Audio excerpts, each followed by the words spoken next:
What if I told you there was a massive, planet-threatening environmental crisis that we actually solved? It sounds kind of wild, right?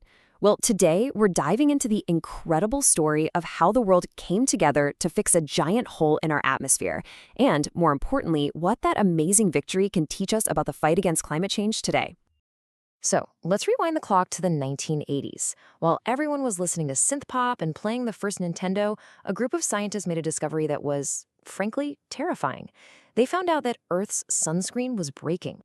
A global crisis that we fixed. I mean, it really does sound like something out of a movie, doesn't it?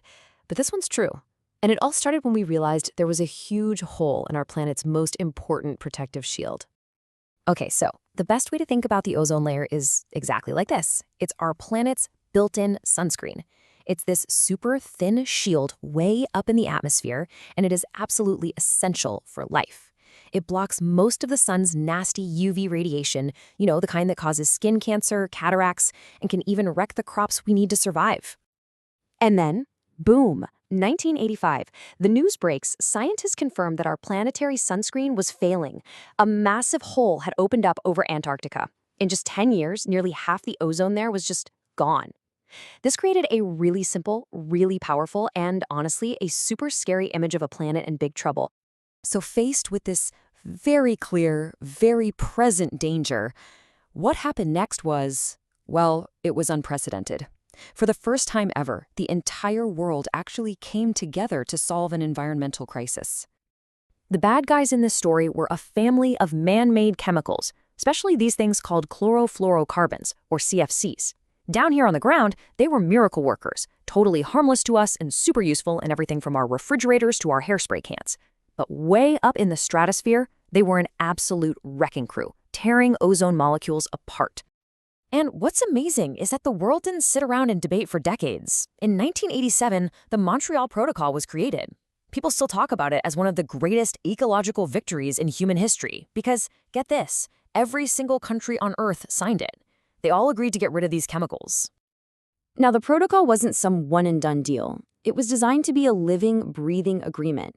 As the science got better, the treaty got stronger.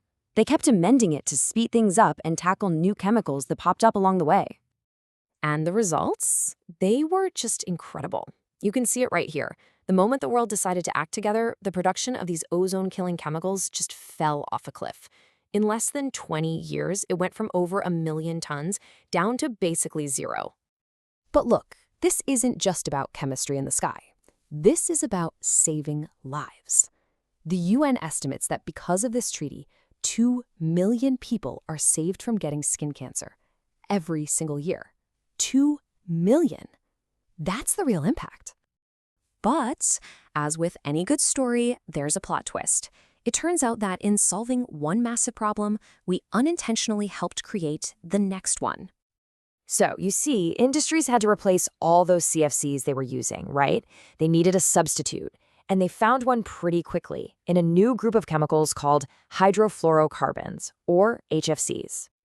And at first glance, HFCs looked like the perfect solution. They were totally safe for the ozone layer, zero damage. But, and this is a huge but, they came with a massive hidden flaw. They are incredibly powerful greenhouse gases, way, way better at trapping heat than carbon dioxide. And that, right there, is the link between our past success and our current climate crisis.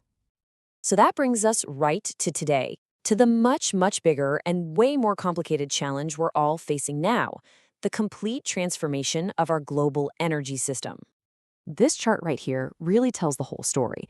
It perfectly explains why today's problem is so much harder. The ozone crisis? It was about a few specific chemicals made by a handful of companies, easy to target. The climate crisis? It's caused by the very engine of our global economy. The solution isn't just swapping out one chemical, it's changing, well, everything. And this number is at the absolute heart of the problem.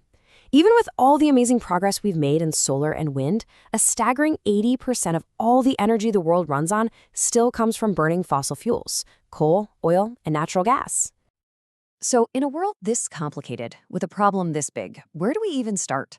Well, the big goal that everyone's shooting for is something called a sustainable society. It sounds a little academic, but the idea is actually really simple and really powerful.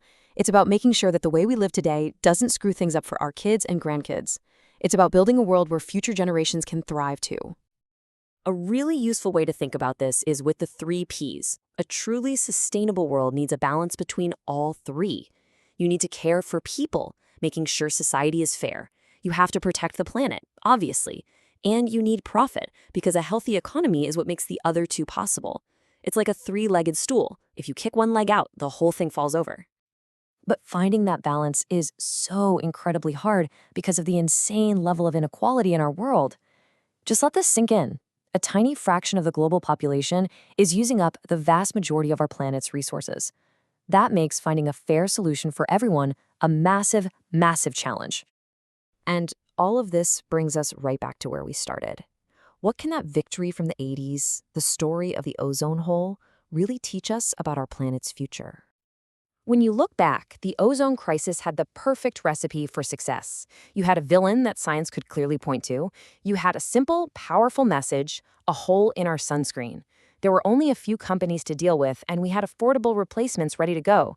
And most importantly, you had every country on Earth willing to work together.